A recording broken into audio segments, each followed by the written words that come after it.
Good morning everyone. In our today's video, we shall try to understand lesson number 26 of your civics, and here we shall deal with understanding media. In this lesson, mainly we shall be focusing on the term media.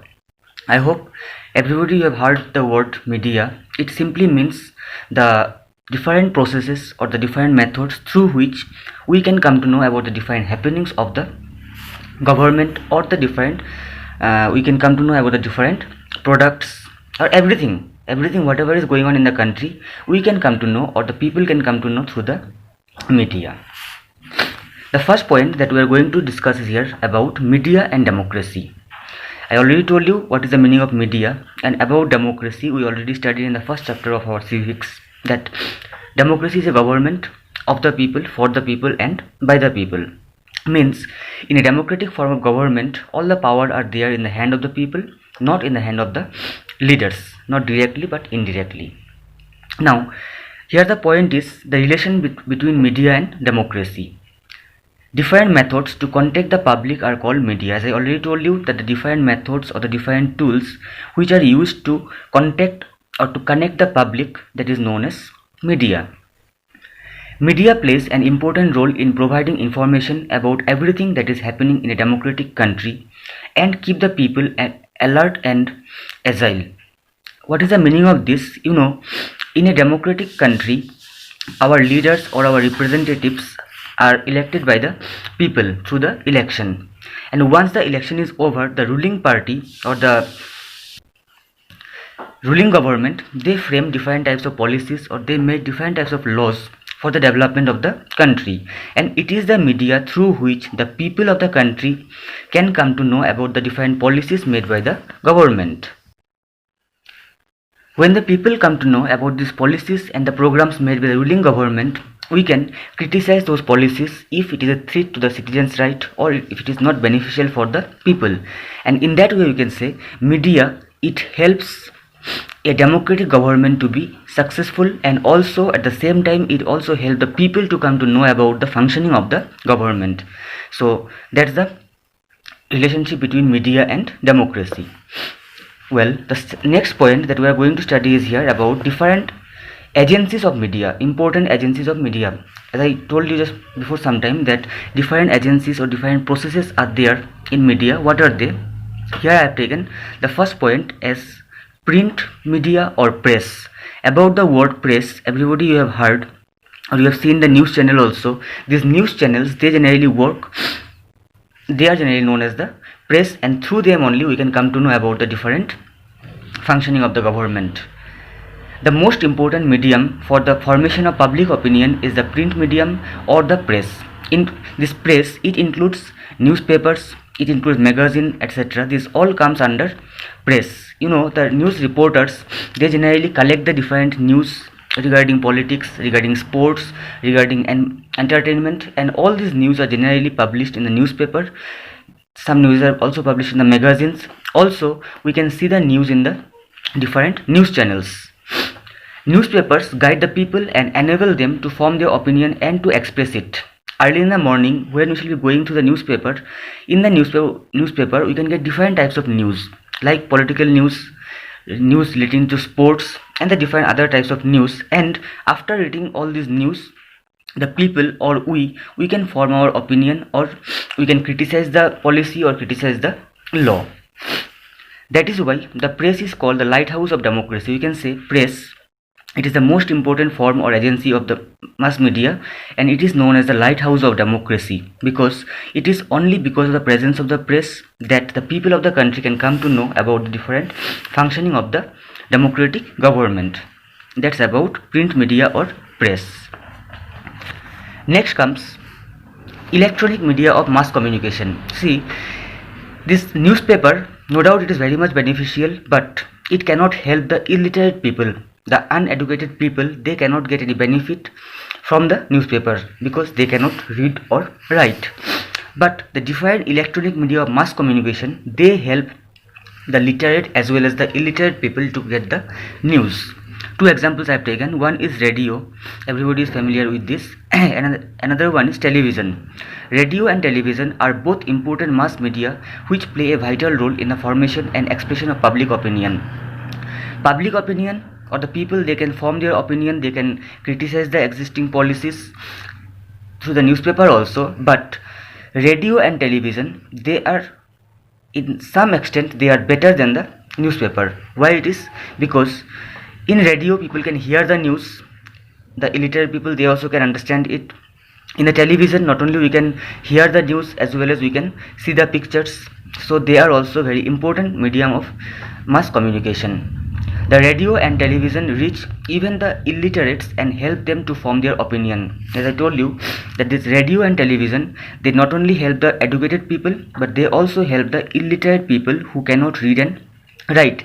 They can hear the news in the radio, even they can see the news in the television, and they also can form their opinion. So you can say electronic media of mass communication like radio and television are also very important part of the mass media. The next agency of mass media is advertising. Advertising, you have seen in the TV, whenever we see any movie or news, in between, in the intervals, advertisements are shown. That is also one part of the mass media. It is the best way of mass communication which creates a vast market for the product. Generally, whenever advertising comes, or we think about the word advertising, we just think about the different types of products. Like early in the morning we use toothpaste. In the market different varieties of toothpaste are available, like Colgate, Pepsodent, like that varieties are there. And in the TV, the producers of these particular products, they generally advertise their products to make their products popular among the people, so that they can sell the products to the maximum number of people, and that can be done only through the help of advertising. Advertising can be classified into two types. One is commercial advertising, another one is social advertising. I shall be explaining you about the meaning of this commercial advertising and social advertising. But before that, you should be very clear about the meaning of the word advertising. It means it is a type of mass communication which is generally used to create a vast market for the different products. Well, first of all, we shall try to understand what is the meaning of commercial advertising. As the word suggests, commercial, it means we can say it is generally related to profit and loss. It is linked with buyers or consumers. Right from the morning till evening or before we go to sleep, we use, who are the consumers?